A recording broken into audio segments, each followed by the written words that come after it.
Rahul Easwar മതസ്വാതന്ത്ര്യത്തെയും ആചാരാനുഷ്ഠാനങ്ങളെയും code ബാധിക്കുമോ ഇല്ലയോ എന്നുള്ളതൊരു പ്രധാന ചർച്ചാ വിഷയമാണ്.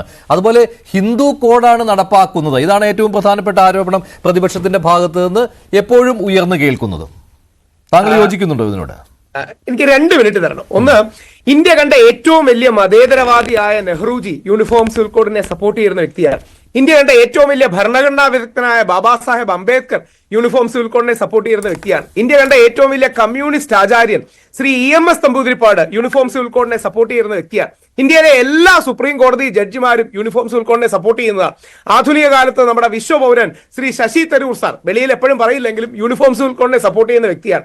BJPയുടെ ഏറ്റവും വലിയ മതസൗഹാർദ്ദ മുഖം നമ്മുടെ ശ്രീധരൻ പിള്ള സാറും മുസ്ലിം സമൂഹത്തിലെ ഏറ്റവും പുരോഗമനവാദിയായ വ്യക്തി ആരിഫ് മുഹമ്മദ് ഖാൻ സാറും ഒക്കെ യൂണിഫോം സിവിൽ കോഡിനെ അനുകൂലിക്കുന്ന വ്യക്തികളാണ്. ഇന്ത്യയുടെ ചരിത്രത്തിൽ ഒരൊറ്റ മനുഷ്യനെ യൂണിഫോം സിവിൽ കോഡിനെ എതിർത്തിട്ടുള്ളൂ. ഈ നേരത്തെ പറഞ്ഞ എല്ലാരെ കാട്ടിയും ശരി അദ്ദേഹവുമായിരുന്നു. നെഹ്റുജിയേക്കാൾ, അംബേദ്കർജിയേക്കാൾ, EMS നമ്പൂതിരിപ്പാടിനേക്കാൾ, ശശി തരൂറിനേക്കാൾ ഒക്കെ ശരി ഞാൻ ഗുരുവായി കാണുന്ന എന്റെ ഗുരുജി പൂജനീയ സർസംഘ് ചാലക് മാധവ് സദാശിവ് ഗോൾവൽക്കറാണ്. ഗുരുജി ഗോൾവൽക്കർ ആണ് ഇന്ത്യയുടെ ചരിത്രത്തിൽ യൂണിഫോം സിവിൽ കോഡ് തെറ്റാണെന്നും അത് ഈ രാജ്യത്തെ നശിപ്പിക്കും എന്നും പറഞ്ഞത്. ഗുരുജി ഗോൾവൽക്കർ പറയുന്നു, ഞങ്ങൾ ഹിന്ദുക്കളുടെ ഇടയിലെ ചില ആൾക്കാർക്ക് മുസ്ലിങ്ങളുടെ ജനസംഖ്യ കൂടുന്നു എന്നൊരു തെറ്റിദ്ധാരണയുണ്ട്. ഈ തെറ്റിദ്ധാരണ കാരണമാണ് അവർ ഈ യൂണിഫോം സിവിൽ കോഡ് വേണമെന്ന് പറയുന്നത്. ഇത് യഥാർത്ഥത്തിൽ തെറ്റാണ്. ഹിന്ദു മുസ്ലിം സാഹോദര്യമാണ് ഇന്ത്യക്ക് ആവശ്യം, യൂണിഫോം സിവിൽ കോഡ് അല്ല. ഈ ഏകശിലാത്മകത ഇന്ത്യയെ നശിപ്പിക്കും എന്ന് പറഞ്ഞത് RSSനെ 33 വർഷം നയിച്ച RSSന്റെ ഏറ്റവും കൂടുതൽ കാലം സർസംഘ് ചാലകായിരുന്ന ഗുരുജി ഗോൾവൽക്കറാണ്. യഥാർത്ഥത്തിൽ യൂണിഫോം സിവിൽ കോഡ് ഹിന്ദുക്കളുടെ, വിശിഷ്യ സവർണ ഹിന്ദുക്കളുടെ ഒരു കൺട്രോൾ മെക്കാനിസമാണ്. അതായത് നറേറ്റീവിന് ആധിപത്യം കിട്ടാനും ബാക്കിയുള്ളവരെ എല്ലാം ഒന്ന് അടിച്ചിരുത്താനും വേണ്ടി വളഞ്ഞ വഴിയിൽ ഒരു അപ്പർ ഹാൻഡ് നേടാൻ വേണ്ടി ഞങ്ങളടക്കം കളിക്കുന്ന ഒരു പൊറാട്ട് നാടകമാണ് ഈ യൂണിഫോം സിവിൽ കോഡ്. ഈ ചർച്ചയിൽ തന്നെ ഇരിക്കുന്നത് ഇപ്പൊ എന്താ, റോണി ബേബി സാറും ഹസ്കർ സാറും ഒക്കെ മതേതരവാദികളാണ്. നമ്മുടെ ഷാബു സാർ ദേശീയവാദിയാണ്. ഞാൻ കയ്യിൽ സ്വസ്തികം പച്ചകുത്തുന്ന ജാതിവാദിയും മതവാദിയും ആര്യ ബ്രാഹ്മണ സവർണ ഹിന്ദു വലതുപക്ഷ ആക്ടിവിസ്റ്റാണ്.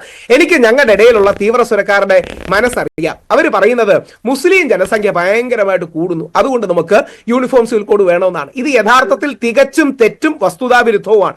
യഥാർത്ഥത്തിൽ മുസ്ലിം ജനസംഖ്യ കൂടുകയല്ല, ഹിന്ദു ജനസംഖ്യ ക്രമാതീതമായി കുറയുകയാണ്. അതായത് ഹിന്ദു ജനസംഖ്യ 2.1 എന്ന ഫെർട്ടിലിറ്റി റേറ്റിൽ താഴോട്ട് പോവുകയാണ്. ഈ താഴോട്ട് പോകുന്നത് നമുക്ക് കൺട്രോൾ ചെയ്യാൻ പറ്റാത്തത് കൊണ്ടും ആ വിഷയത്തിനെ അഡ്രസ് ചെയ്യാൻ പറ്റാത്തതുകൊണ്ടും വളഞ്ഞ വഴിയിൽ മുസ്ലിം ജനസംഖ്യ കുറയ്ക്കാനുള്ള ശ്രമമാണ്. ഇതിന്റെ പ്രശ്നം ഇത് വലതുപക്ഷക്കാരും ഇടതുപക്ഷക്കാരും തുറന്നു പറയാൻ പഠിക്കും.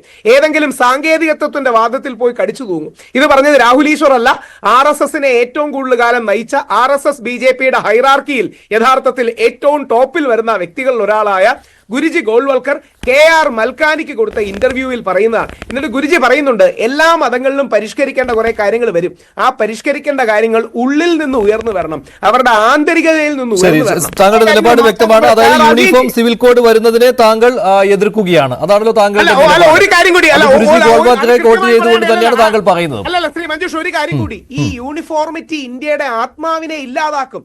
കാര്യം ഇന്ത്യയുടെ ആത്മാവ് ബഹുസ്വരമാണ്. രാഹുൽ ഈശ്വറിന്റെ മാത്രമല്ല, ഗുരുജി ഗോൾവൽക്കർ പറയുന്നു, ചരിത്രാതീത കാലമായ കാലം മുതൽ നമ്മുടെ നാട്ടിൽ ഒരുപാട് ബഹുസ്വരതയുണ്ട്. ഈ മനസ്സിലായി, താങ്കൾ സിവിൽ കോഡിനെ എതിർക്കുന്ന നിലപാടുകാരിൽ പെട്ടയാളാണ്.